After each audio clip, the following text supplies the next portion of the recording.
Entramos en el estudio sexto y último, cuyo título es Extraordinaria singularidad de la vida cristiana y comprende todo el resto del capítulo cuarto, o sea, menos el versículo primero, todo el resto del capítulo. Voy a ver cómo se subdivide. Primer punto, su abnegación, los versículos 2 al 7. Segundo punto, su espiritualidad, el 8 y el 9. Punto tercero, su suficiencia, del 10 al 20. Y los versículos 21 al 23 son la conclusión de la carta. Se subdivide de esta forma el punto primero en el que entramos ahora. Su punto A, unidad de mente y de objetivos, los versículos 2 y 3. Su punto B, gozo completo en Dios, los versículos 4 al 7. Unidad de mente y de objetivos. Y aquí empieza aquello de ruego a Evodia y a Síntique. Odia, aunque dicen los comentaristas que no se puede precisar qué es lo que significa. Significa bien, y odia, a mí no me cabe duda de que significa, pues, algo así como canción. De modo que sería una buena cantante, una buena oda, diríamos, ¿verdad? Una buena oda. Odos es camino, pero odia me parece a mí que va por la parte de canción. Síntique está muy claro. Síntique significa afortunada. Tique significa suerte. Sin, con suerte. De modo que estas dos, a pesar de si cantaban bien la una, si la otra tenía mucha suerte, estaban desafinando. Desafinaban entre sí. Y por eso les dice, que sean de un mismo sentir en el Señor. Otra vez el verbo phronein, que tengan la misma manera de pensar, que tengan la misma mentalidad. Y la ruego. El apóstol no manda, no le gustaba mandar, de y mando, no. Siempre el verbo paracaló, exhortar, rogar, llamar. Ruego, por favor, como diciendo por favor. Ya no os lo pido como quien manda, lo pido como quien ruega. Ruego a Evodia y a Síntique que sean de un mismo sentir en el Señor, es decir, mediante la fe en el Señor. Esta es la clave de la victoria sobre el mundo. Pues bien, que éstas se den cuenta de que están las dos en el mismo Señor y que los puntos de vista diferentes que tengan en cuanto a dones, en cuanto a lo que sea, mira, tú te estás metiendo en lo que yo estoy haciendo, tú compórtate de esta manera, tú compórtate de la otra, preocúpate de esto, estas disensiones, estas discusiones, que se den cuenta que están en el Señor. Es evidente, estas mujeres tenían celo, y celo bueno, de Dios, pero lo ejercitaban de una manera indiscreta y con cierta rivalidad, con ambición y tal, vanagloria, todas las cosas que dijimos antes.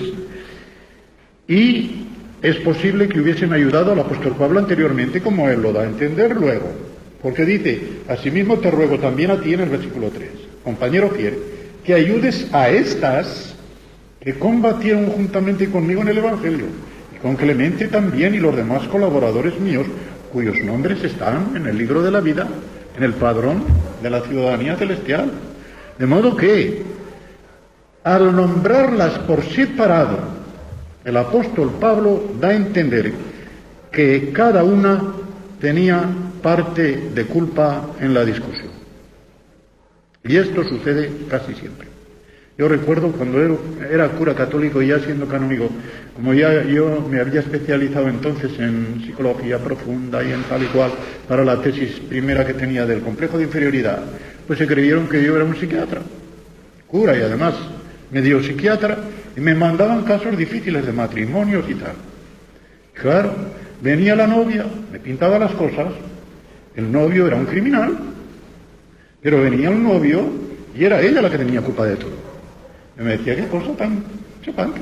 Viene la novia, toda la culpa la tiene el novio. Viene el novio, toda la culpa la tiene la novia. Claro, ya se puede pensar uno que cada uno tenía su parte. Cada uno tenía su parte de razón y cada uno tenía su parte de culpa. Y aquí no cabe ninguna duda de que pasaba igual. Y por eso el apóstol las nombra separadamente. Con este y a, podía haber dicho a tal y a tal, pero no, las separa. Y al separarlas no cabe duda de que cada una tenía parte de culpa en esa desavenencia mutua que llevaban adelante. Y las exhorta ¿a qué?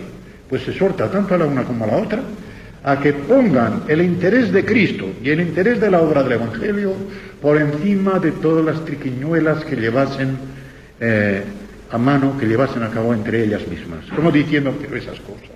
¿No es verdad? ¿Cuántas veces pasa eso en las congregaciones? En tantas, yo diría que en todas. Pasa alguna vez, o varias veces, o casi siempre en algunas.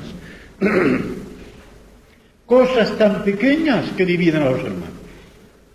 No ya a los hermanos de una congregación con los de otra, no a los de una denominación con las de otra, que todo ello está muy mal, pero dentro de una misma congregación.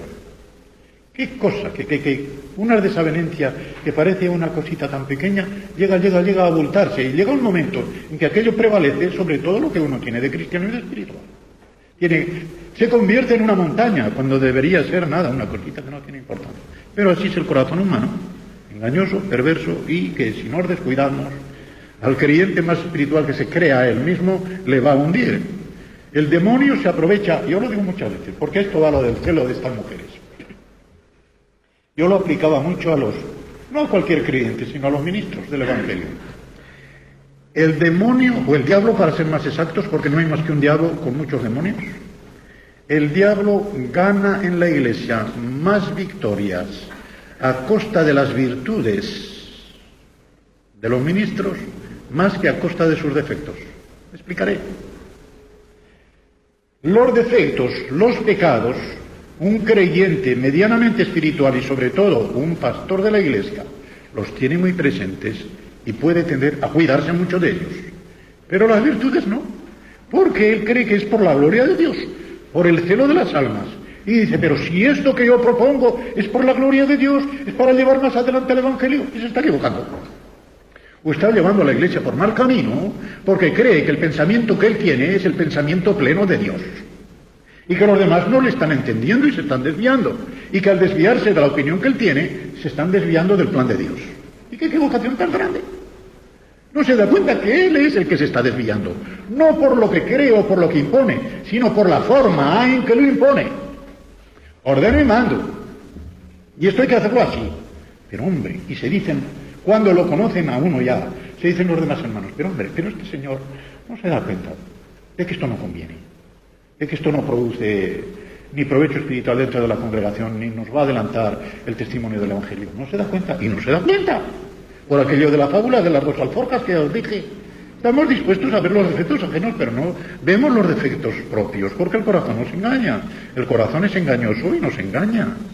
Y la gloria de Dios, si no es la gloria de Dios, es la gloria de fulano, es la gloria suya.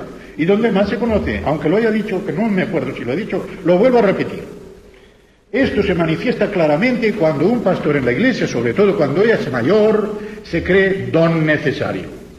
Y no se resigna a retirarse de allí, aunque esté tan completamente envejecido que ya no sirve para nada, y que está lleno de manías, yo no me voy. Si yo me voy de aquí, la iglesia se hunde, hombre. Yo la he estado sosteniendo. ¿Quién la fundó? ¿Quién la sostuvo? ¿Quién en aquella ocasión? ¿Quién cuando la persecución? ¿Quién tal? Y ya se cree no necesario y no se resigna a retirarse. ¡Qué error! ¿Cuántas iglesias pierden el rumbo porque hay un don necesario que no quiere retirarse a tiempo? Hermanos, yo le pediría al Señor, para mí y para todos, que tuviéramos conciencia del momento en que ni Dios ni la iglesia nos necesitan. Don necesario se murió hace 2000 años, porque no ha habido más necesario que el Señor Jesucristo.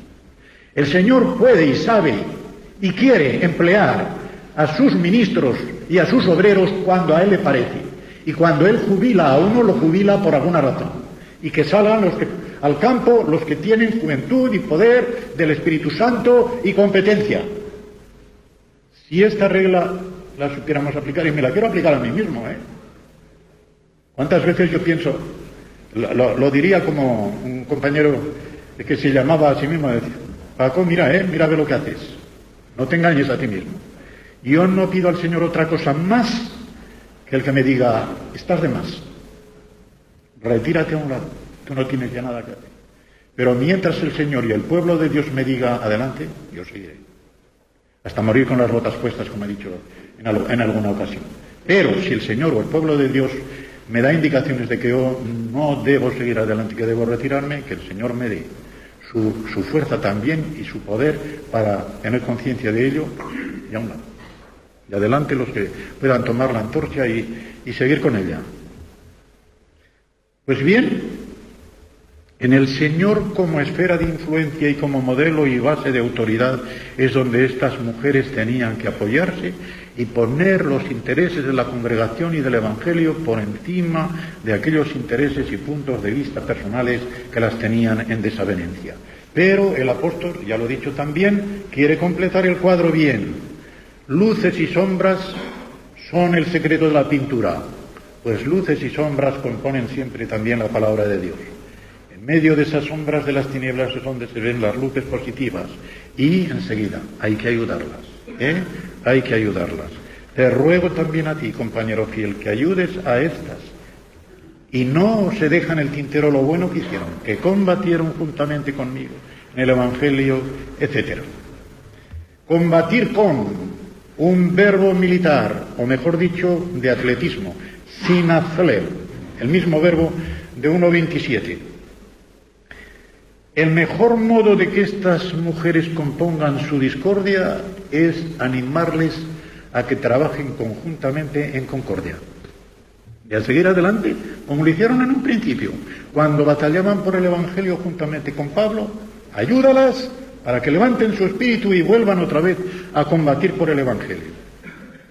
Y le llama a este compañero fiel, al pie de la letra, genuino cónyuge. No es la esposa.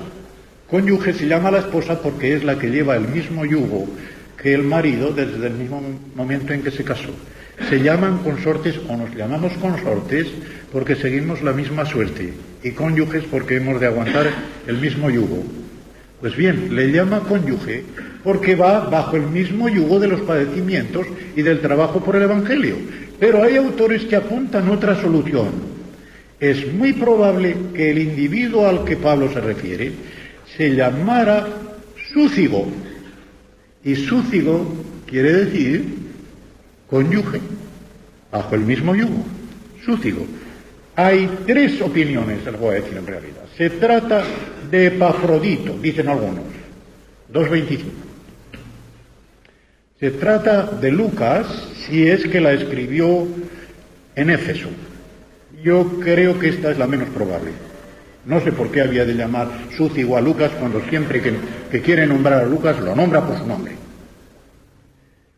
De modo que quizá es un nombre propio, súcigo, y el apóstol Pablo está jugando aquí con el nombre, lo mismo que hace en Filemón con el nombre de Onésimo, que significa provechoso, y él está jugando toda la carta diciendo, no te fue provechoso en algún tiempo, pero ahora te puede ser muy provechoso, porque ahora es convertido y será un criado fiel. Juega con el nombre de Onésimo, quizá aquí está jugando con el nombre de súcigo. Y dejando ahí la discusión de si es súcigo o no es, lo cierto es, como dice él al final, que sus nombres están escritos en el libro de la vida. Que esto sea lo principal para nosotros.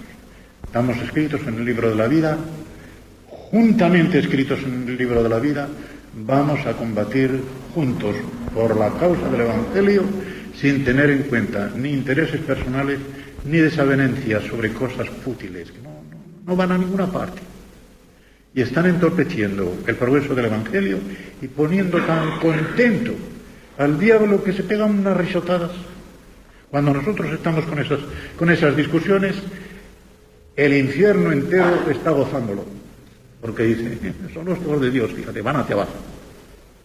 Van hacia abajo. Y así el diablo se presenta de Dios como acusador que dice medias mentiras. O medias verdades, como se diga. Termino con esto porque me parece un pensamiento muy útil. Lo leí hace muchísimos años, cerca de 50, de un jesuita belga que escribió un libro, que a pesar de ser de un jesuita, si lo encontráis, haceos con él. Es muy bonito. La oración de todas las horas. No recuerdo la editorial ahora de la traducción castellana. El jesuita se llamaba Pierre Charles, se escribe, ¿verdad? Y él tiene sobre esto unas cosas muy buenas. Dice: al diablo le gustan las medias verdades, porque las medias verdades son las mayores mentiras. Él las ejercitó cuando tentó al Señor Jesucristo. Le citaba la Biblia, pero se la citaba por mitades. Y el Señor tenía que completarla para decirle al diablo sí. Pero también dice, y nosotros estamos muchas veces en peligro de decir medias verdades. Y la verdad hay que decirla entera para que no sea falsa. Primer punto, su abnegación. Los versículos 2 al 7. Su abnegación, es decir, la negación de la vida cristiana. Abnegación, negarse a sí mismo. Aquí el gozo completo en Dios está comprendido en los versículos 4 al 7 de este capítulo 4. Y al versículo 4 vemos que es una insistente exhortación al regocijo. Fijaos cómo lo pone: regocijaos en el Señor siempre. Otra vez digo, regocijaos. Regocijaos en el Señor siempre. Insistente exhortación al regocijo.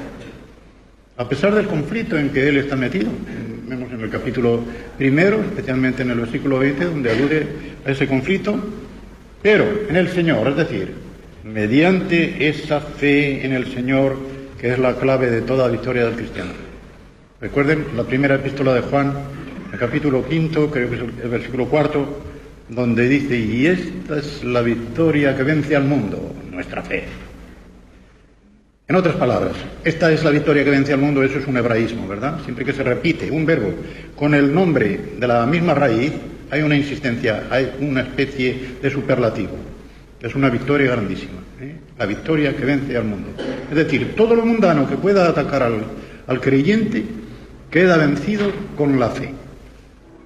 El que ha puesto la mirada en la fe en el Señor, como dice aquel himno, en el que está clavado en la cruz, no puede haber cosa mundana que lo pueda tumbar.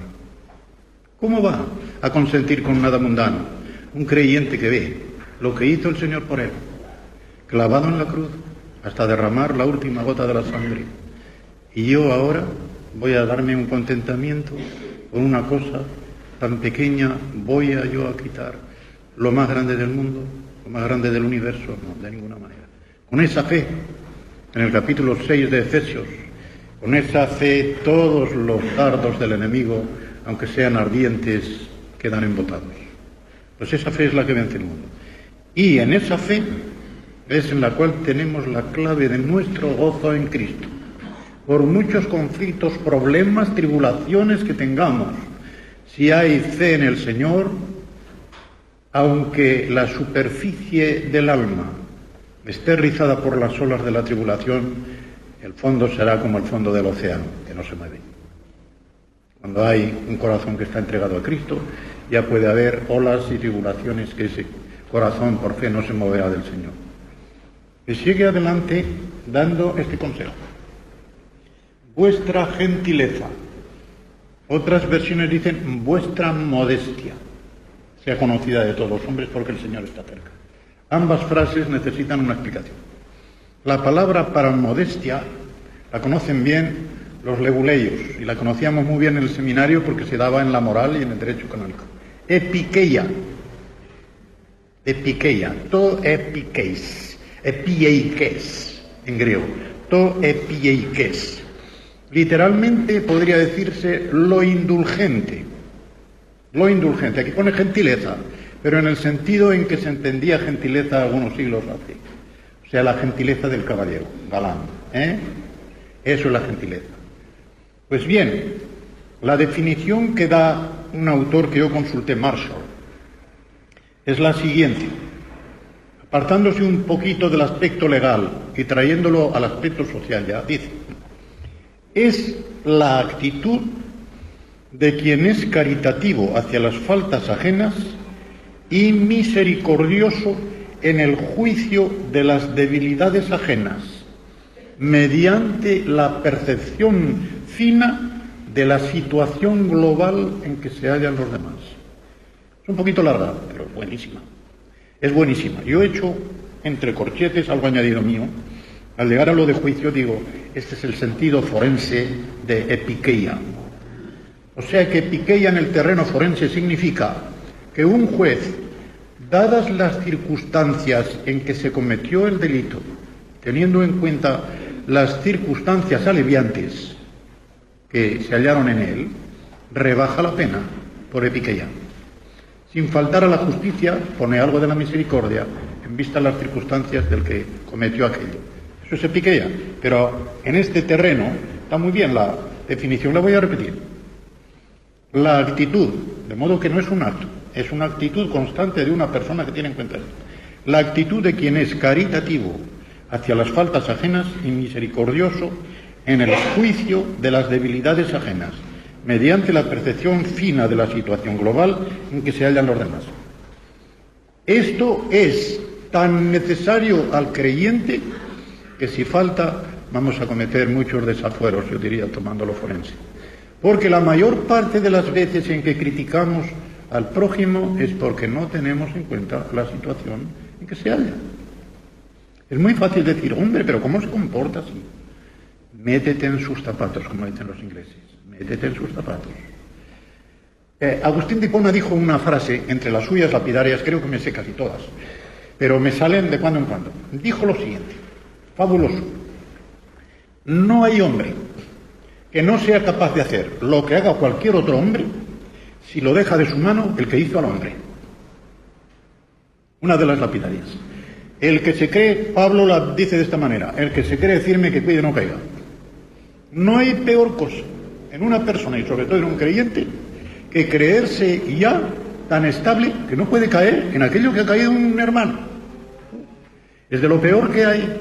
Y ordinariamente, digo ordinariamente porque no siempre pasa, y a veces el que no pase quizás sea un síntoma muy malo de si eso no es creyente, pero ordinariamente el que critica la falta de un hermano viene a caer en una falta más gorda que la de él. Entre los curas decíamos, y qué bien se cumplía, yo la he visto en tantos, el orgullo espiritual lo suele Dios castigar con la lujuria carnal. Yo lo he visto palpablemente. Un cura, el párroco de mi parroquia, se iba a morir un coadjutor, que llevaba mala fama, que la criada, que tal o cual, y me dice a mí que era un simple estudiante de 19 años. Paco, ese se va derecho al infierno. Lo teníamos por santo, a este que dijo esa frase, ¿verdad? Porque era de los de cuello tal y que aparentaban en la iglesia que era un santo, ¿verdad? A los pocos años se descubrió que estaba en concubinato con una mujer. Y se demostró palpablemente, porque lo sorprendieron incluso fuera del pueblo. Yo me dije, ¡qué caída! Yo, si me dicen, pones la mano en el fuego por ese individuo, la pongo, estaría manco ahora. Estaría manco ahora. No se puede poner la mano por nadie en este sentido. Y mucho menos como alguien que te pueda ayudar para sacarte las castañas. Jeremías 17:5, que no se nos olvide ese versículo. Maldito el varón que confía en el hombre y pone carne por su brazo. Qué hebreo es eso, ¿verdad? El hombre que confía, el varón, no la mujer, el varón, y para varón allí no dice ish, geber, el varón fuerte, el que puede salir como guerrero, el que se tiene por fuerte, y pone carne, hombre, por su brazo, por su poder, y no confía en Jehová. Va a caer.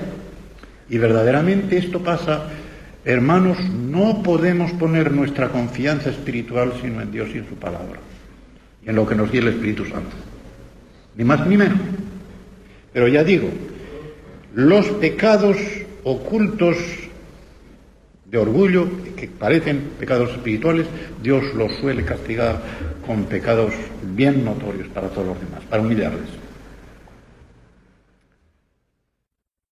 La última frase que hay en este versículo dice, el Señor está cerca. El Señor está cerca nos recuerda mucho la frase aramea con que dos veces en la Biblia, una en Corintios y otra al final del Apocalipsis, Maranatha o Maranatha. ¿Cómo se escribía todo junto? Y de las dos maneras se puede leer. Si se dice Maranatha, el A final de Marana es el artículo, el Señor viene. Pero si se dice Maranatha, significa Señor, ven. De las dos maneras está, ¿eh? Pero aquí esa frase no está así. El Señor está cerca. No dice el Señor viene, ni Señor ven, sino el Señor está cerca. ¿De qué cercanía habla? Puede ser de dos clases de cercanía. Está cerca porque está por su Espíritu cerca de nosotros. Y estando tan cerca de nosotros, hemos de animarnos siempre a conducirnos como procede a un creyente espiritual, porque al que nos observa, al que nos mira, como hay ese cuadrito que está en muchas casas, él es siempre el huésped invisible, el interlocutor de nuestras conversaciones, no me lo sé de memoria, ¿verdad? Pero el Señor está muy cerca. Para mí, no.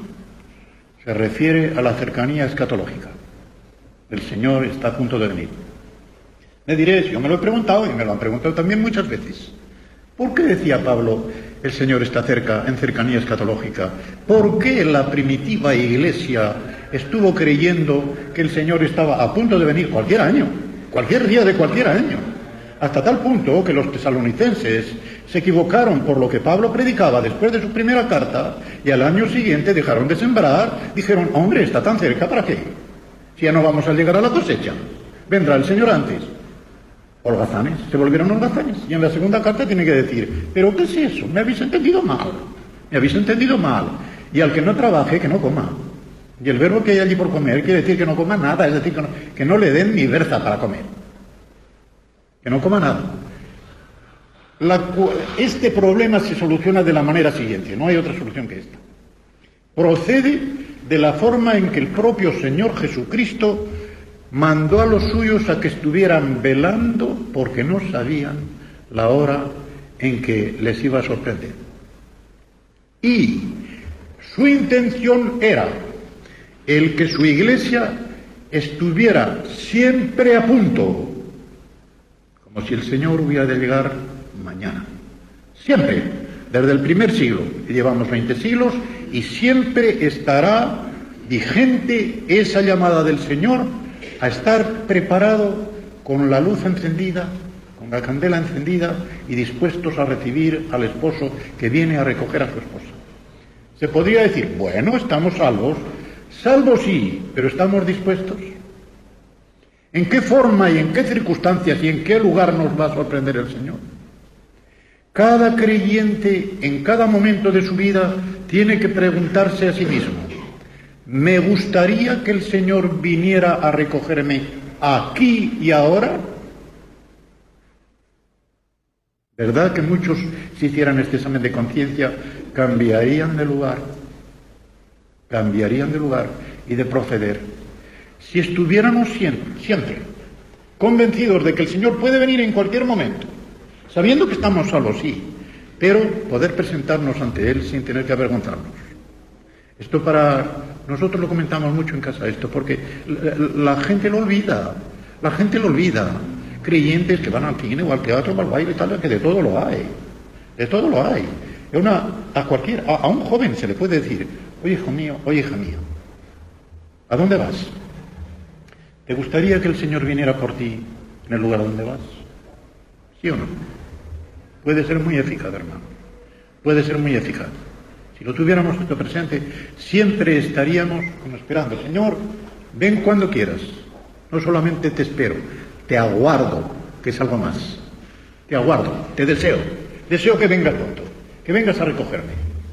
Y nuestra actitud cambiaría, como digo, de una manera tremenda. La interpretación escatológica, apunto aquí, está garantizada por dos lugares que no son canónicos, pero son dos documentos de la era apostólica que pueden hallarse la BAC, o sea, la Biblioteca de Autores Cristianos, tiene un tomo de los Padres Apostólicos, que comprende hasta el año 150 o por ahí. Es decir, aquellos escritores eclesiásticos que fueron discípulos o conocieron a algún apóstol, se les llama los padres apostólicos. Y claro, los documentos que estas personas escribieron, si eran espirituales, como se espera que ellos sean, son de un valor tremendo. Y el primero es el que se llama, en griego, Didache Dodeca Apostolon, la enseñanza de los 12 apóstoles. Tiene cosas muy bonitas, otras que ya pitan un poquito la corrupción. Por ejemplo, la regla de oro la tienen al revés, igual que Confucio. Dice, no le hagas a otro lo que no quieras para ti, eso es falso. Jesucristo no dijo eso, dijo, haz a los demás lo que quieres que te hagan a ti, que no es lo mismo. Porque si yo digo, como a mí no me gustan los caramelos, tampoco quiero dárselos a nadie. Es negativo. Pero si digo, a mí me gustan los caramelos, pues también quiero que les gusten al hermano. Esto ya es distinto. El Señor lo puso en positivo. La didagea lo pone en negativa y así lo leí en Confucio. Está exactamente igual. Pues bien, pero tiene cosas muy buenas. Y ahí en la didagea, capítulo 10 y en el versículo 6, está garantizada esta del Maranata. Y en la epístola de Bernabé, es una carta que se atribuye a Bernabé. Sin duda apócrifa, en el sentido de que no es de él. 21:3 también se encuentra. En el versículo 6 y el 7 que vienen ahora, encontramos el secreto y el gozo de la paz del creyente. Por nada estéis afanosos, sino sean conocidas vuestras peticiones delante de Dios, en toda oración y ruego con acción de gracias. Y la paz de Dios, que sobrepasa todo entendimiento, guardará vuestros corazones y vuestros pensamientos en Cristo Jesús. Si leemos la primera de Pedro, en el capítulo 5, a partir del versículo 5 encontraremos frases semejantes a esta. La voy a leer, la frase esta, verán lo que se parece.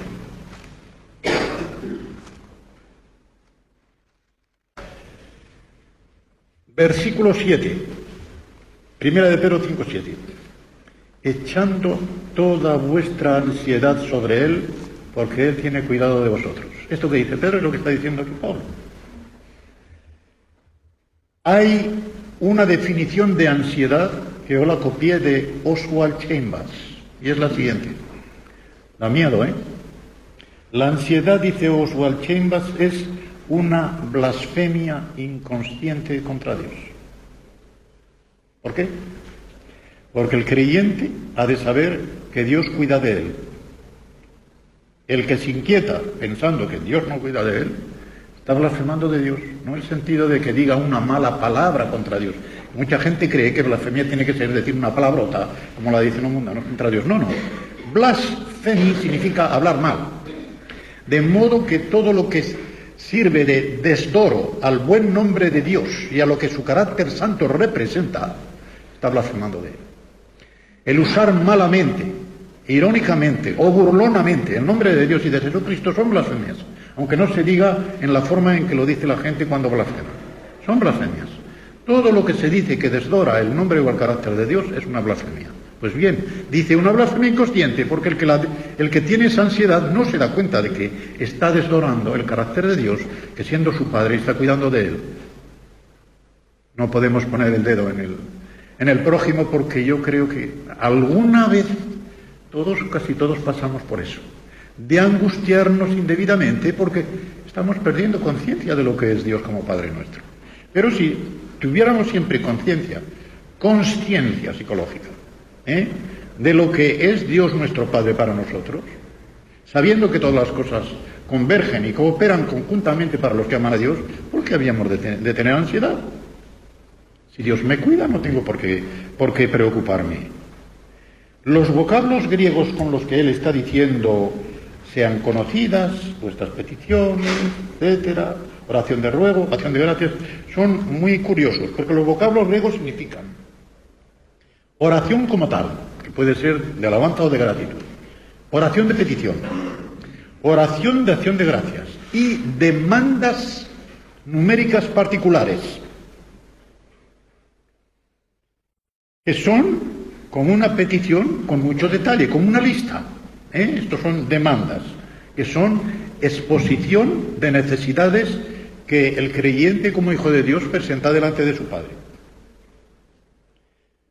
Cuando pedimos cosas a nuestro Padre, no es para que las conozca, sino para que nosotros nos demos cuenta de nuestra necesidad y de nuestra dependencia.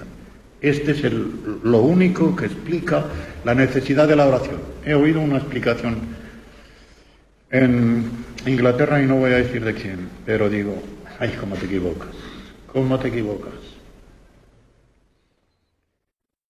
Cuando nos presentamos para orar delante de Él, nos estamos dando cuenta de nuestra necesidad, de que somos pordioseros, de que somos menesterosos. Pero también voy a añadir una cosa que se negó en lo que estoy diciendo. La oración mueve a Dios. La oración mueve a Dios y puede cambiar el curso de la historia. Cuando Dios le dijo a Moisés, déjame que yo descargue mi ira sobre este pueblo y yo sacaré de ti otra nación, Moisés dijo la oración más inteligente que se encuentra en la Biblia, con dos argumentos contundentes que le expuso a Dios. ¿Cómo? ¿Que vas a destruir este pueblo? ¿Y qué dirán los egipcios? Mira, los sacó al desierto para matarlos. ¿Cómo se reirán? Tu gloria está en la estaca. Segundo, ten en cuenta que eres el Dios de Abraham, de Isaac y de Jacob, y que has prometido esto y esto y esto, lo tienes que cumplir. Parece que se imponía a Dios, ¿verdad? Pero era un hombre que tenía una amistad tan grande con Dios que sabía que podía hablarle de esa manera. ¿Y qué dice el versículo 14? Esto está en el 32 del Éxodo. ¿Qué dice el versículo 14? Unas palabras contundentes. Y se arrepintió Dios del mal que había pensado hacer a su pueblo. Así es. Se arrepintió Dios del mal que había pensado hacer a su pueblo. Me preguntan, y cualquiera de ustedes lo puede preguntar, ¿entonces Dios cambia de plan por la oración de un hombre? No. ¿Cómo se explica esto? ¿Cómo se conjuntan estas dos cosas? Pues yo les diré la única explicación que encuentro y que para eso me ha servido muy bien la teología que estudié en la Iglesia de Roma. Lo voy a decir, lo de la ciencia media. Cuando Dios decretó el plan de la historia, que es lo que llamamos en teología formal la futurición, lo que había de pasar, que es lo único real, porque todo lo demás se queda imposible, incorporó en su plan todo lo que él sabía que podía suceder en cualquier clase de circunstancias. Y en esa clase de circunstancias él veía lo que un hijo suyo oraría en tal ocasión por tal y por cual. Y entonces esa oración que él veía dentro de lo posible, o mejor dicho, de lo futurible, lo incorpora a su decreto de futurición. Y entonces todo lo que sucede según el plan de Dios, pero ese plan de Dios desde la eternidad, Dios le ha incorporado la oración que su hijo le iba a hacer. De modo que él no cambia el plan, pero en lo futurible ha movido el corazón de Dios para que haga esto y no haga lo que hubiera hecho si esa oración no se habría dado. Pero cuando yo digo lo que hubiera hecho si la oración no se hubiera dado, ya no estoy hablando de futuro, sino de futurible. De modo que la historia va a ser de esta forma, pero en ese plan de la historia Dios ha incorporado ya esto y esto y esto. De tal forma que la oración mueve el corazón de Dios y a la vez el plan de Dios es fijo. Las dos cosas se complementan en esta forma de explicar la oración. Pues bien, el recuerdo de los beneficios pasados es el mejor estímulo para hacer una oración con fe. Cuando una persona mira hacia atrás, todos ustedes, yo lo hago muchas veces, miro hacia atrás y lo decimos a veces, no hay una sola vez en que le hayamos pedido un favor al Señor, siendo según su voluntad y para nuestro beneficio, que nos haya fallado. Nunca. Y si alguna vez una oración de ustedes cree que les ha fallado, interróguense. ¿Me convenía? Quizá no lo vean ahora, pero probablemente lo verán después. Y si no, desde luego lo veremos desde la eternidad. Y desde la eternidad le diremos a Dios nuestro Padre: gracias, Padre, no solamente por lo que no me concediste, sino también por lo que me quitaste. así. Porque veremos que lo que no nos ha concedido o lo que nos ha quitado era porque no nos convenía y porque hubiera sido de él muy mal amor de padre el concederlo. No sé si lo he dicho aquí, pero yo lo suelo usar como ilustración muchas veces.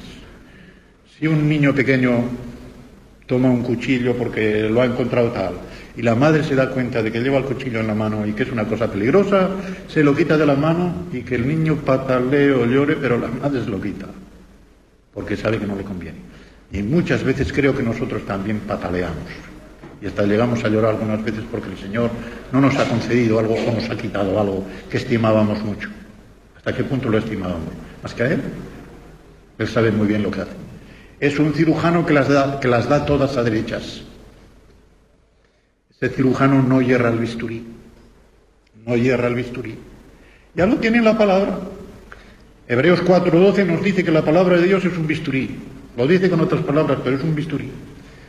Es vivo, tal, penetrante, que llega hasta tal. Ese sí que es bisturí. Cuando delante de la palabra de Dios te pones y con conciencia verdaderamente abierta, desnuda, con el cuello desnudo, dice el griego, como las víctimas, que él, para desollarlas, el cuello tenía que estar bien desnudo. Cuando nos ponemos delante de ella de eso, cómo penetra, qué bisturí tan fino, y a veces cómo duele, pero es para curar, es para curar. De modo que podemos echarnos completamente en sus manos y sobre todo hacer una lista de los beneficios adquiridos, porque ello nos estimulará a pedirle al Señor. Voy a decirles cuál es mi salmo preferido. No es el del pastor, ni es el 139, a pesar de que me gusta mucho, es el 103. No hay salmo que para mí tenga tanta densidad de doctrina y para agradecimiento al Señor que el 103. Aquel que después de decir mi alma tal, el que 5 veces, el que rescató de la fosa mi vida, el que curó todas estas enfermedades, el que coronó todo. ¡Wow! Es fabuloso. Y luego más adelante cuando dice, él sabe muy bien de qué estamos hechos, es misericordioso, sabe que estamos hechos de barro. Fabuloso para mí. Pues bien, ahí David está recordando los beneficios que Dios le ha hecho, el que, para animarle, no solamente a darle gracias, sino a seguir pidiendo. Aquí pongo Salmo 103, del 1 al 5 especialmente. El primer efecto de una oración de esta clase, confiada, persistente, es la paz de Dios. Por eso dice, después de decir con acción de gracias, etc., y la paz de Dios, que sobrepuja a todo entendimiento. Es decir, por mucho que el hombre pueda discurrir para ver lo que es una paz auténtica, nunca llegará a comprender lo que es la paz de Dios. No es una cosa tan grande. Es la paz de Dios en el sentido que es la paz que viene de Dios, no la paz que Dios tiene, que esa por supuesto es infinita, sino la paz que solo Dios puede dar. Aquella que el Señor Jesucristo en Juan, en el capítulo 16, está diciendo, mi paz os doy, mi paz os dejo. No como el mundo la da. No es la paz en que los cañones están silenciados, sino en que el corazón está en paz con Dios, porque ha sido reconciliado con Él y está depositando todas sus ansiedades en las manos del Padre. Pues bien, esa paz que viene de Dios y que comienza en la conversión, porque estando reconciliados con Él, mediante la fe, tenemos paz con Él. Esa paz está por encima de todo lo que podamos pensar, adivinar, soñar, percibir, apreciar, por encima de todo eso. Que el corazón humano, como fuente de la conducta humana, pueda pensar, está por encima de todo eso. Y dice que esa paz guardará.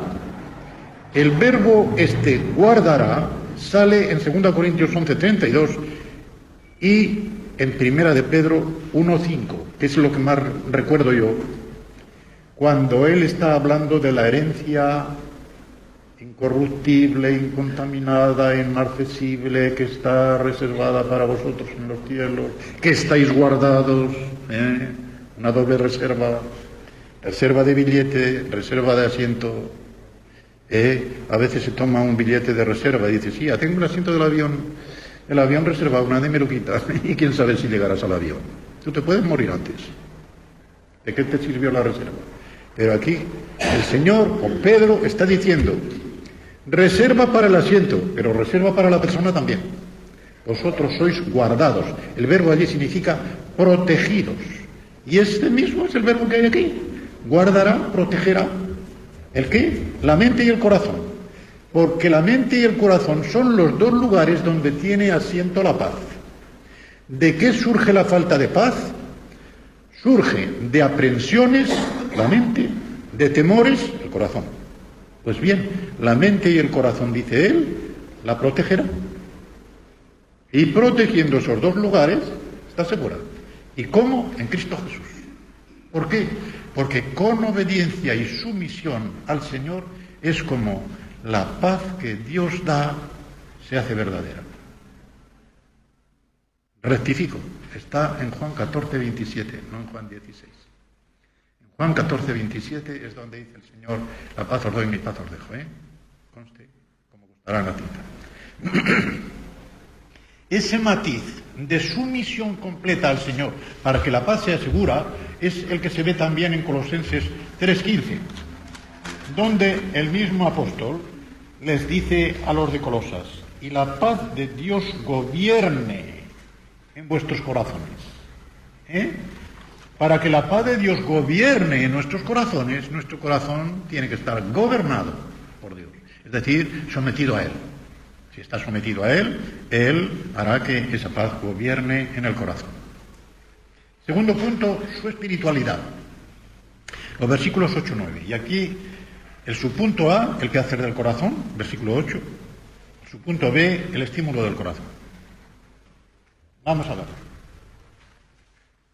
Por lo demás, hermanos, todo lo que es verdadero, todo lo honesto, todo lo justo, todo lo puro, todo lo amable, todo lo que es de buen nombre, si hay virtud alguna, si hay algo digno de alabanza, en esto pensad. Yo le llamo a esta lista la lista de las vitaminas espirituales. Si os nutrís de esto, vais bien. Vuestra salud espiritual no va a flaquear. Se ha dicho que somos lo que comemos, biológicamente, pero mucho mejor se puede decir que somos espiritualmente lo que comemos espiritualmente. Si nuestro espíritu se nutre de todo lo que es honesto, bueno, puro, digno de buen nombre, etc., al nutrirse de esto, forzosamente vamos a ser aquello de que nos nutrimos. Ni más ni menos esto es lo que quiere decir el apóstol Pablo. Así que el mejor modo de conservar el gozo y la paz dentro del corazón es fomentar todo lo que presta carácter santo a una persona, a una conducta. Y esto se consigue teniendo en cuenta, no dice pensad solo, sino teniendo en cuenta lo oísteste.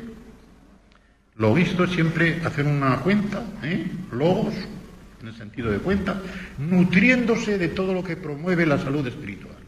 Lo verdadero, alethés, o sea, que es cosa que es verdad. Hay dos palabras en griego para decir verdadero, alethinos y alethés.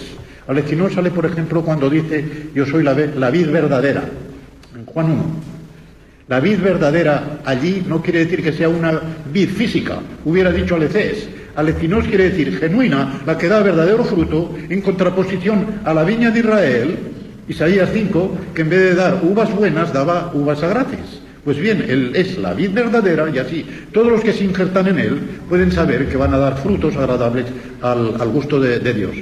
Al contrario, que la viña de Israel, que estaba dando frutos desagradables al gusto del Señor.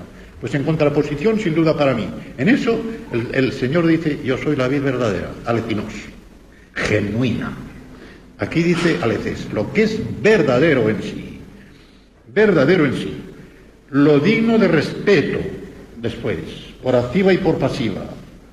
Todo lo honesto, quiere decir, todo lo que es digno de respeto, por activa y por pasiva, es decir, en cuanto a que se recibe y en cuanto a que se hace. Lo amable quiere decir lo que la estética espiritual encuentra como bello. Tiene una belleza espiritual que la hace atractiva al corazón del creyente santificado. Lo de buena reputación, eufema, femí, hablar, bien, puede significar lo que uno habla bien o lo que se habla bien de él. Probablemente es lo segundo. Es la persona de la cual los demás pueden hablar bien. Aquello de lo que se habla bien, eso tómalo, tómalo. Y en sentido más general, lo excelente. La palabra arete, griega, que todas nuestras versiones traducen por virtud, hay que cuidar cómo se entiende. ¿Por qué? Porque el vocablo virtud ha evolucionado en su semántica. No significa lo que significaba en el siglo XVI. Virtud entonces significaba proeza, fuerza, excelencia en el modo de proceder de uno. Y así que se podía decir bien que la virtud no tiene de femenino más que el nombre. Virtud viene de vir. ¿Y qué quiere decir vir? Varón. De modo que si hay algo varonil, es la virtud. Lo propio del varón como fuerte. Voy a decir dónde sale y es muy importante. En 2.9, primera de Pedro 2.9, cuando dice vosotros sois nación santa, sacerdocio regio, pueblo peculiar, es decir, que él ha adquirido como posesión propia, y dice que habéis sido llamados a anunciar las virtudes de aquel que os sacó de las tinieblas a su luz admirable. Las virtudes, ¿qué quiere decir? Las virtudes de Dios, es decir, que es santo tal. No, las maravillas que Dios ha hecho por nosotros, las proezas que Dios ha hecho por su pueblo, es decir, las cosas que necesitan un coraje y una valentía, que en Dios no hacen falta porque siendo infinito ya la tiene, pero en nosotros aquello que necesita coraje, valentía, que es excelente y es como una proeza espiritual, eso es virtud. Tenedlo en cuenta para que lo entendáis también en segunda de Pedro, en el primer capítulo, cuando él dice, después de que somos copartícipes de la naturaleza divina, añadid a vuestra fe virtud, a vuestra fe coraje para mantenerla, ánimo fuerte para hacer proezas, para hacer maravillas por esa fe. Eso es lo que quiere decir. A la virtud, conocimiento, etcétera, etcétera. Esto es lo que quiere decir. Este vocablo solamente sale aquí, arete, en primera de Pedro 2.9, que es el versículo que he dicho, y en segunda de Pedro 1.3, solamente. Y luego, digno de alabanza. Si algo digno de alabanza. Nutríos de esto, viene a decir. ¿Y qué estímulo? Lo que aprendisteis, y recibisteis, y oísteis, y visteis de mí, esto haced. Y el Dios de paz estará con vosotros. Qué bonito. Todas las virtudes enumeradas en el versículo 8, todo eso tan bueno de las cosas enumeradas allí, las han recibido, y este es el sentido de tradición, en buen sentido, no en el sentido en que la Iglesia Católica habla de las tradiciones como iguales o superiores a la Escritura. Tradición, igual que en castellano, del latín trasdare, significa entrega. Entrega puede ser de boca en boca, por escrito, de palabra, todo lo que se entrega, que ha venido del Señor, y lo pasamos de mano en mano para que así como nos ha santificado a nosotros, santifique a nuestros semejantes. Eso es tradición en el buen sentido de la palabra. Pues bien, ahí todo eso las habían recibido, el verbo entregar, paradidomai, entregar, las habían recibido de Pablo y las habían aprendido de los labios y de la conducta de Pablo. Por eso él dice, lo que aprendisteis y recibisteis, oísteis, lo que entró por el oído, visteis aquello de que Pablo dio testimonio con su conducta. No hacía falta más que ver a Pablo, sin oírle, para saber que era del Señor. Pues esto dice él, esto haced. Y así disfrutarán, no sólo de la paz de Dios, sino del Dios de paz. De la paz que viene de Dios, sino también de la comunión con el Dios que es Dios de paz. No sé si sabréis, yo admiro mucho al siervo de Dios del siglo pasado, Mackintosh. Supongo que muchos de vosotros tendréis la traducción del Pentateuco de él, donde tiene cosas tan maravillosas, especialmente del Levítico. A mí me encanta el tomo ese del Levítico de Mackintosh. Pues bien, os agradará saber, si no lo sabéis, que Mackintosh, durante su dilatada obra, no recuerdo ahora cuántos años, pero muchos, el primer artículo que escribió se titulaba La paz de Dios. y casi en la víspera de su muerte escribió otro, El Dios de paz. De modo que con el versículo 7 comenzó su obra literaria, con el versículo 9 la acabó. Es admirable. El Dios de paz. Lo pongo aquí entre paréntesis. Así comenzó y terminó su obra literaria Mackintosh. Punto tercero. Su suficiencia. La suficiencia de la vida cristiana por, su punto A, por la satisfacción en Cristo. Su punto B, por la provisión mediante los hermanos. Ya después viene la conclusión.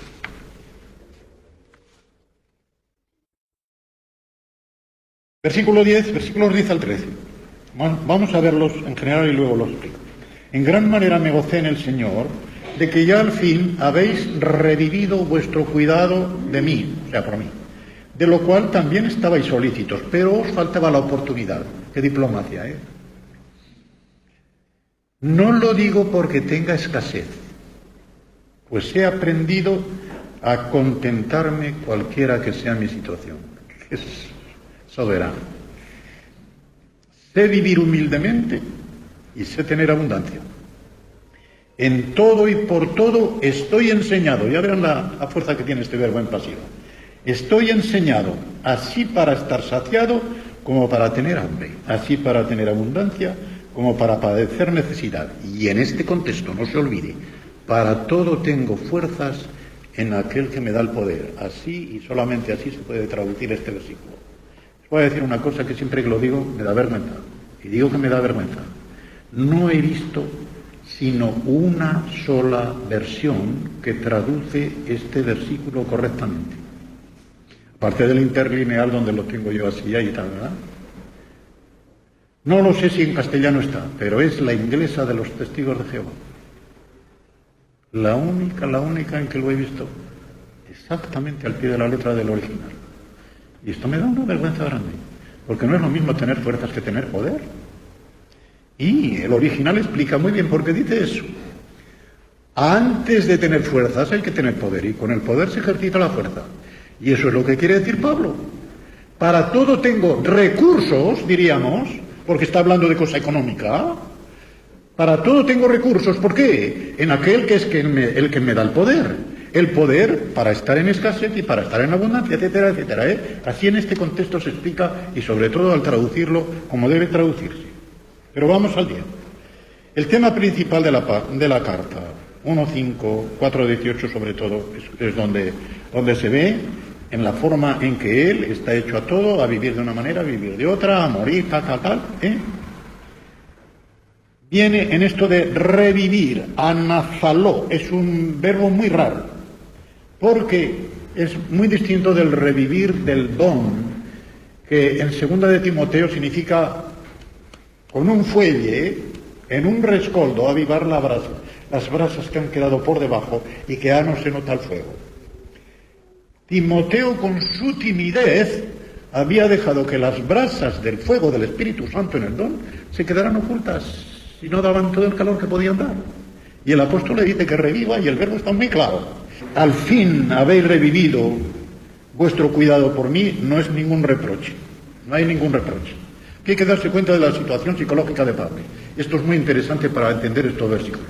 Porque de otra forma podrían parecer que está siendo un hipócrita, que tiene necesidad y parece que lo oculta y dice, bueno, yo en realidad no tengo necesidad. No, él habla con toda la sinceridad. No hay ninguna hipocresía aquí. Lo que pasa es lo siguiente. Hay un conflicto psicológico muy íntimo en Pablo entre estas dos cosas. La expresión de su necesidad y de su gratitud por los presentes que le daban, y el desapego de las cosas materiales. Su corazón estaba desapegado de todo lo material, pero al fin y al cabo era un ser humano que necesitaba también comer.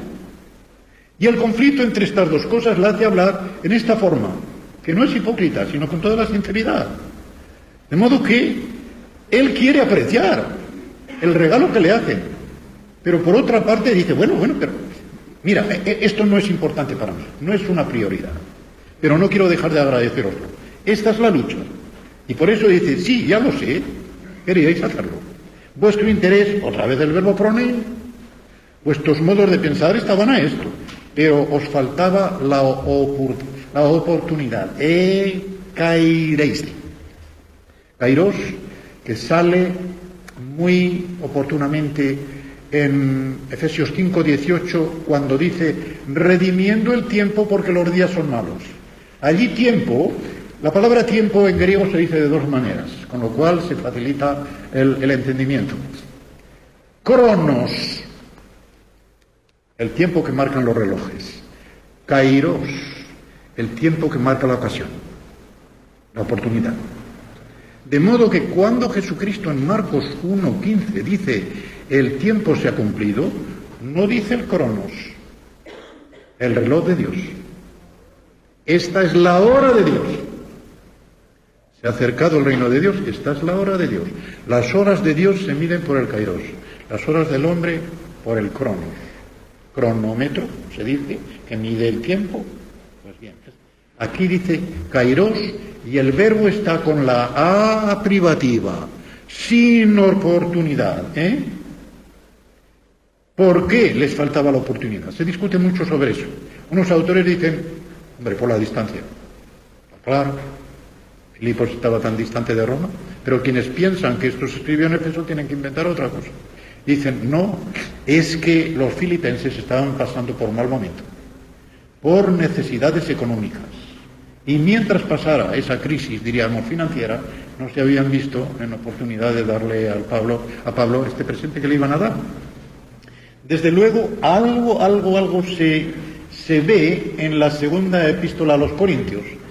En los capítulos 8 y 9, sobre todo en el 9, cuando se está hablando de la aportación de los macedonios, les dice a los corintios que para que no se avergüence él, y no se avergüencen tampoco ellos, que van a ser administradores y a diezmar, por lo menos también como los que lo hacían los de la provincia del norte. ¿Quiénes eran los de Macedonia? Los de Filipos. Filipos, Tesalónica, Berea, todas ellas eran de la provincia del norte, de Macedonia. En cambio, Corinto está en Acaya, al sur. Claro, había pasado antes por arriba. Y dice, no me avergoncéis, ni os avergoncéis vosotros. Tenéis que responder, y sé que responderéis. Bueno, de los macedonios dice Pablo que dieron no solo según sus fuerzas, sino más allá de sus fuerzas. Lo que quiere decir, en castellano corriente y contante, se lo quitaron de la boca. Se lo quitaron de la boca para dar. ¡Qué sacrificio! Y para poder poner un poco de sordina a lo que acaba de decir, Pablo dice que tiene el aprendizaje, que ha sido enseñado a ser autarqués, a valérselas por sus propios medios. Autarqués significa una independencia del exterior. En griego se aplicaba a una ciudad o a una nación que no necesitaba importar ninguna clase de productos porque producía todo lo que necesitaba. Pues bien, él era autarqués. De su interior, dispuesto a tener mucho y a tener poco, podía ser independiente de lo que le dieran. En todo va él complementando, que no parezca desagradecido, pero que tampoco les parezca a los filipenses que es un individuo muy apegado a las cosas materiales y que está deseando tener más dinero y tener más víveres y tal. No, cuidado, que lo entiendan bien, Sin embargo, no es un estoico como Sócrates, Es el versículo 13, Cuando dice todo lo puedo en Cristo para todo tengo recursos en aquel que me da el poder, está diciendo que esa independencia que él tiene no es por una manera estoica de no tener sensibilidad, no. Es porque tiene una fuente constante de recursos, que esa no le va a fallar, y ese es el Señor Jesucristo. Aunque en el texto no está, sino que dice aquel, hay que ponerlo con mayúscula y saber que ese aquel es el único que puede dar los recursos, el Señor. En el versículo 12, él detalla ¿qué es eso de cualquiera que sea mi situación? Cualquiera. Y dice, estoy enseñado. A eso iba, cuando les he dicho que este verbo en pasiva tenía una indicación muy importante. Literalmente dice, he sido iniciado. He sido iniciado. Eso de iniciado era del vocabulario de los gnósticos, entre los cuales una persona que ya pasaba de la pistis de la fe, aspiraba a tener un conocimiento superior que no lo tenían el común de los creyentes. Los gnósticos decían, bueno, el común de los creyentes para salvarse, la pistis, bueno, se salvarán, pero santos de segunda división. Para ascender al conocimiento pleno, la pistis, la fe, no sirve. Hay que tener la gnosis, que es un conocimiento intelectual muy superior. De ahí viene todo el ocultismo, viene de ahí. Los ocultistas dicen y creen saber que hay unos grados en el saber intelectual o moral de la persona que trascienden al común del público y que solamente esos iniciados, como pasa en la masonería, lo saben. Los demás no. Es como un secreto.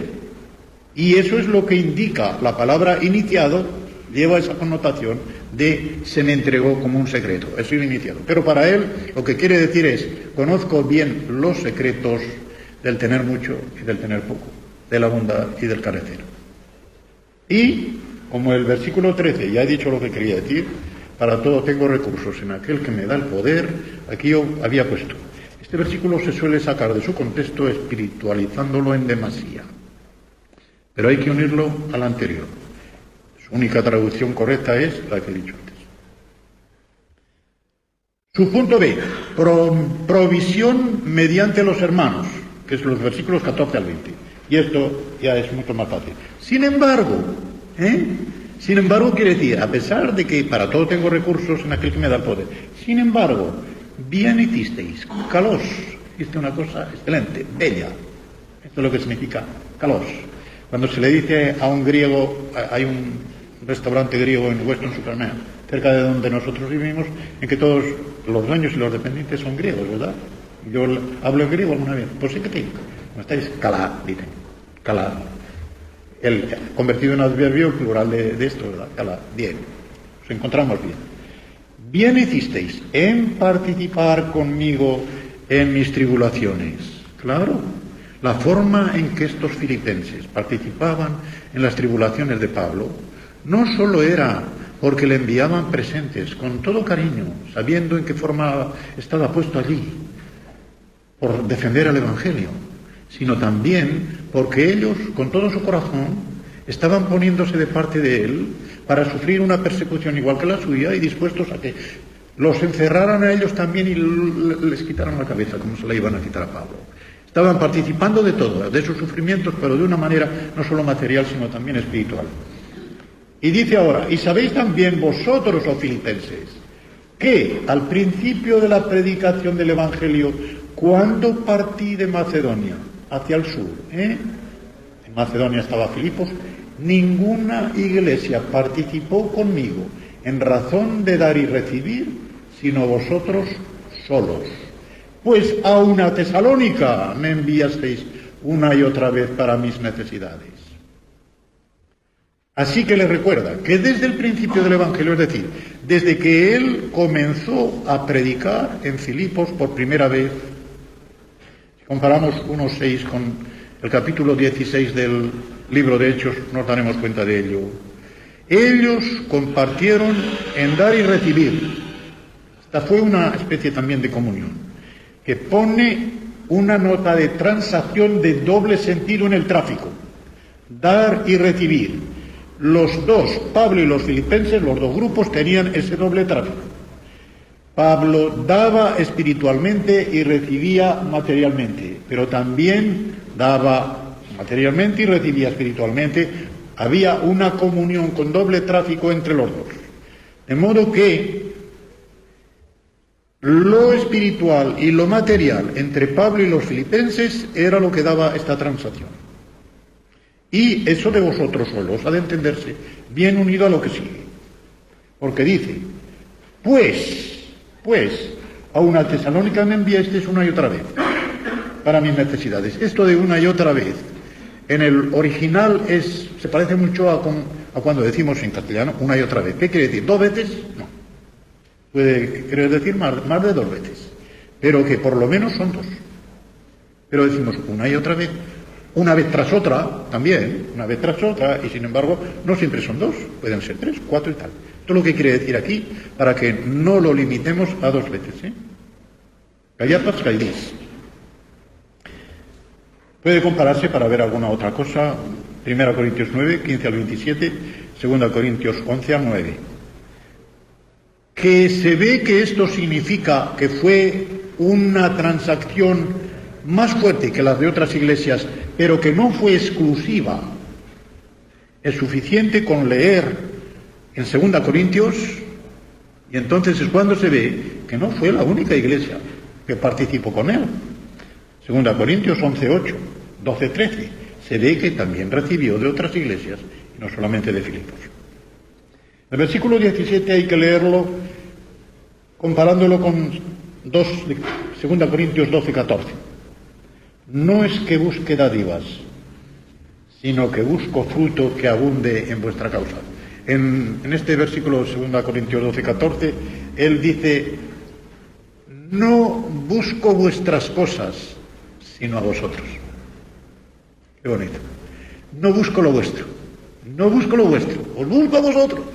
Lo que me interesa no es lo que tenéis, sino lo que sois. Me interesa vuestras personas, que os salvéis, no que me deis algo, que os salvéis. No busco lo vuestro, os busco a vosotros. Eso es lo que dice, aunque no cito todo el versículo completo, y es aquí donde lo dice. No es que busque dádivas, sino que busco fruto que abunde en vuestra cuenta. La terminología es como un imponer en la cuenta de un banco cierta cantidad de dinero que va a dar un interés acumulado. ¿Qué banco es ese? El banco de los cielos. Y todo lo que los filipenses le estaban entregando a Pablo, él viene a decirle: todo eso lo estáis poniendo en la cuenta que tenéis, en la cuenta corriente del banco de los cielos. Y ese es el fruto que vais a tener, el interés acumulado, todo en sentido espiritual, que el Señor os dará con el capital el día en que os encontréis con Él. Tan sencillo y tan bonito como eso es. Cuenta logos, que va dando intereses acumulados, carpos, porque esto es lo que se empleaba en el griego clásico para decir cuenta, banco, intereses, es la misma terminología, pero aquí sí que es en sentido espiritual. Como en Mateo 6, los versículos 19 al 21, recuerden, los debemos recordar siempre, donde tenemos que poner nuestro tesoro, de nuestra cuenta corriente, no aquí, donde pueden robarlo, donde el orín, la polilla lo pueden deshacer, sino en los cielos. Y donde está vuestro tesoro, allí estará vuestro corazón. Qué bonito. Ya de antemano nuestro corazón está en el cielo, si hemos puesto nuestro tesoro en el cielo. Y esto es lo que tiene que servirnos de estímulo a todos nosotros. Ralph Martin, el que fue rector del London Bible College y que prologó mi camino de Damasco, por cierto, este hombre, tiene el comentario que tiene a Filipenses, el que más he mirado yo, y dice: seguramente este es el más notable modo de decirles a los filipenses muchas gracias. Yo he puesto entre corchetes, yo diría el más fino modo de decirles muchas gracias. Y sigue con la terminología financiera. Dice: todo lo he recibido y tengo abundancia. El verbo que emplea apejo, que es de donde viene abonar, en lo de apo, apejo es el mismo que el Señor Jesucristo, o que los evangelios emplean cuando el Señor Jesucristo está hablando de los fariseos que hacen tal y tal cosa para que los vean, y ayunan tantas veces para que los vean y tal, y dice: y ya han recibido su recompensa, y han recibido toda su recompensa. Es decir, ¿qué es lo que buscaban? Yo muchas veces lo digo y he predicado de esto porque creo que nos ilumina mucho. Dios le da al hombre lo que quiere. Donde mejor está en Romanos 2. A los que buscan gloria, tal, gloria e inmortalidad. A los que buscan tal, les da lo que quiere. Por eso yo digo muchas veces, Dios no manda a nadie al infierno. El que va al infierno va al infierno porque quiere. Le gusta irse de Dios. Pues si le gusta irse de Dios, ¿cómo lo va a recibir Dios en el cielo? Aquellos fariseos, ¿por qué hacían aquello? ¿Para que lo vieran los hombres? Pues los hombres los veían y los alababan, y ya habían recibido todo lo que querían. Si no buscaban alabanza de Dios, ¿por qué la iban a recibir? Dios no les daba lo que ellos no querían. Querían alabanza de los hombres, la recibían, pero nada más. Que no fueran a presentarse después, Señor, Señor, tal y tal y tal. Pero tú, ¿por qué hiciste esto? Si solo lo hacías porque te vieran. Si solo lo hacías porque te halagaran, porque te subieran, porque escribieran bien de ti. Ya lo has recibido. No esperes nada de mí porque no lo hacías por mí. Esto tiene que ser una meditación para nosotros, ¿no es verdad? En todo lo que hacemos debemos de mirar al corazón. ¿Cuál es mi primera intención en lo que estoy haciendo? ¿Es para que los demás lo vean? Qué bueno es. Hoy qué bien habla. Hoy qué tal. ¿Es para eso? Estamos perdidos. Si es para eso no vamos a recibir ninguna recompensa de Dios. Ya la hemos recibido de los hombres. Y qué poco vale la recompensa de los hombres. No solo por lo pequeña, sino por lo variado. El que te halaga hoy, te criticará al otro día. Al propio Señor Jesucristo, ¿cuántos de los que decían, Hosanna, Hosanna al Rey de Israel, al Hijo de David y tal? A los 5 días, crucifícale, crucifícale. ¿Y a cuántos pasa también esto, verdad? Uno que te haya dicho, ¡ay, qué bien lo haces! Y al otro día dice, hombre, si eso no vale para nada. Que poco vale la fama de los hombres. Busquemos la gloria de Dios, no la que se recibe de los hombres. La idea que añade aquí Pablo es la siguiente. Este verbo significa técnicamente el recibo dentro de un negocio. Pues eso lo había recibido él, su negocio espiritual era tal, pues bien, recibía aquello. Y el verbo dice, o indica, que ese presente que los filipenses le han enviado ha cubierto de sobra las necesidades que él tenía. Tengo abundancia, el verbo periseu, abundare. Abundare es un verbo latino que significa ab, de, unda, ola. O sea que cuando un río o un mar se sale de madre, abunda, se sale. Ab, de, unda, la onda, la ola. Abundar es eso, salirse. Periseu, abundar, tengo abundancia. Y lo remata diciendo estoy lleno. Participio, no es participio, es la pasiva en primera persona del pretérito perfecto, del verbo plero, pepleromai. Estoy lleno, he sido llenado, diríamos al pie de la letra. He quedado llenado. Pretérito perfecto, una acción cuyo efecto continúa. Y para que se vea que esta generosidad de los filipenses en la mentalidad del apóstol, suele decirse, las frases que siguen lo van a dar a entender. Dice que es olor fragante, sacrificio acepto, agradable a Dios. Esta terminología la encontramos ya en el libro del Génesis, 8:21, en el sacrificio de Noé después del diluvio. Éxodo 29:18, Levítico 1:9-13, Ezequiel 20:41, sacrificio acepto, olor fragante, creo que ya lo dije también. Los sacrificios de olor fragante eran aquellos en que no entraba como ingrediente el pecado. La expiación del pecado, el sacrificio por la culpa, no se llaman fragantes. Pero el sacrificio del pan, del sacrificio de paces, el sacrificio de la libación, todo eso se llamaba sacrificio de olor suave porque no entraba el pecado allí. Pues aquí igual. Y añade, más mi Dios, no mi Dios pues, más mi Dios suplirá, otra vez el mismo verbo, plerose, llenará todo lo que os falta conforme a sus riquezas en gloria en Cristo Jesús. Si estos filipenses, como parece, y ya lo he dicho antes, habían ofrecido a Pablo un presente sacrificando ellos el bolsillo, quitándoselo de la boca, ahora dice, Dios les va a suplir, pero les va a suplir no solo en lo material, sino especialmente en lo espiritual. Dice Ralph Martin, estaría mal excluir el pensamiento de la provisión de Dios para las necesidades espirituales también. Él se lo suplirá, Dios les suplirá, no solamente dándoles en lo material más de lo que ellos han ofrecido a Pablo, sino dándoles unas ricas bendiciones espirituales que valen más que todas las bendiciones materiales que podamos recibir. Todas ellas son dádivas de Dios, pero hay que ponerlas en su escalafón. La prioridad a las espirituales, en segundo lugar a las materiales. Y añade, conforme a sus riquezas, las de Dios. No dice que les dará de sus riquezas. Conforme quiere decir un nivel, el nivel divino. A la manera como da un rey, a la manera como da Dios, que es infinito, conforme compete a un Dios infinito, que lo tiene todo y lo puede todo, así, conforme a sus riquezas, al nivel digno de las riquezas de Dios, como yo. Y lo que pone de en gloria puede interpretarse de tres maneras. Primero, eso lo hará en la gloria. Esta es la interpretación más improbable, tiene muy escasa probabilidad. Segundo, lo suplirá de una manera gloriosa. Esto es, de un modo como conviene a Dios. Puede ser, pero hay una interpretación que parece más probable. Serán riquezas gloriosas.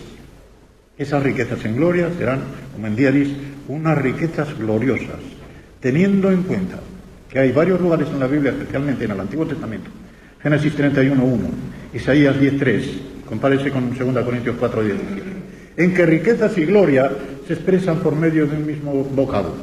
Gloria en hebreo es kabod, pero en la palabra kabod significa antes que nada un peso.